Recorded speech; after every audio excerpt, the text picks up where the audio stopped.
Red button means we're live. A casual take with your boy Stephen Pepper.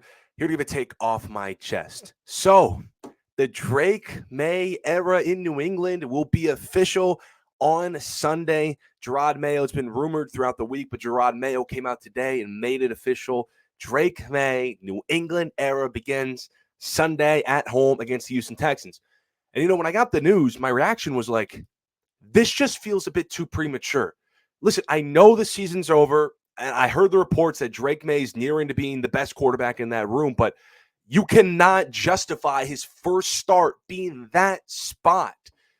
Week 6, which is early, with the worst offensive line and receiving group in the league, going against that Texans defensive line, which is one of the best in the league. It's a disaster waiting to happen.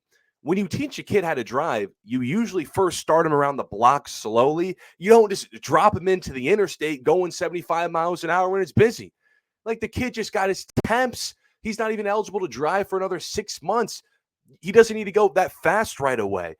Take him in a parking lot, drive around some cones. Let him play the weak Jacksonville Jaguars defense. Don't let his body get beat up in his first game against the Houston Texans, because this isn't a Caleb Williams, Jaden Daniels situation where it doesn't matter who you're playing week 1. You just got to start your top pick quarterback.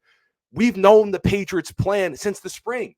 Bring in Jacoby Brissett. Let him be that bridge quarterback so Maye can sit, because that offense is so bad. You do not want to put Drake Maye in there right away. They didn't have to start Jacoby Brissett. And now they are against Houston. Why?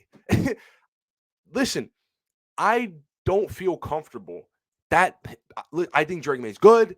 Some people had him above Caleb Williams. I don't agree, but I think he's a great talent. He's just a bit too raw. I don't feel comfortable that being his first start.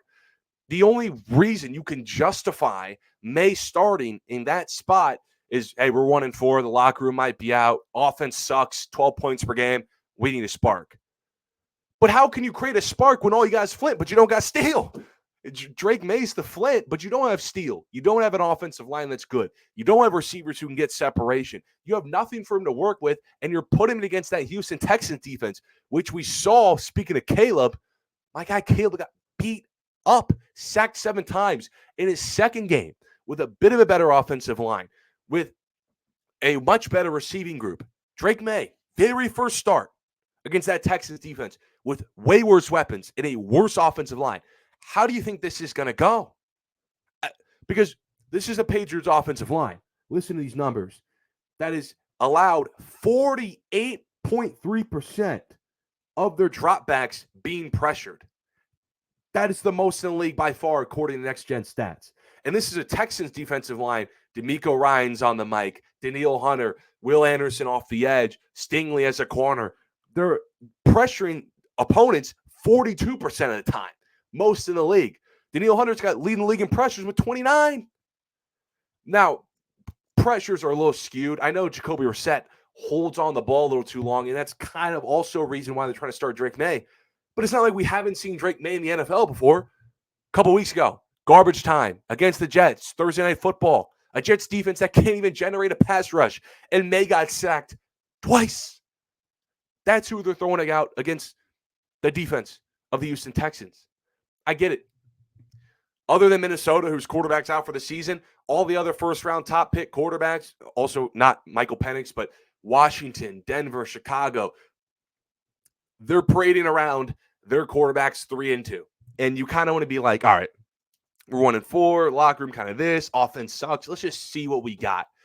But when I'm looking at the Patriots' schedule, it's like you got the Dolphins, you got the Jags, 2 bad defenses, and you pick the matchup in the middle, which is actually a good defense. It just seems like an all-time gaffe where you don't have to play them there. Again, this isn't a Caleb Williams, Jaden Daniels situation where you have to play your quarterback week 1. They didn't have to play Drake Maye. Yes, their season's kind of over, but just you're 1-4. The offense sucks. You're going to get blown out by Houston anyways, and your quarterback's going to get destroyed. Let that quarterback take the loss being Jacoby Brissett. And then next week, you're 1-5. You're on the road, neutral site game in London against a bad Jags defense that's struggling. It would be a soft launch for Drake Maye, build his confidence, and then your offensive line that you're trying to put together just has another game playing with each other.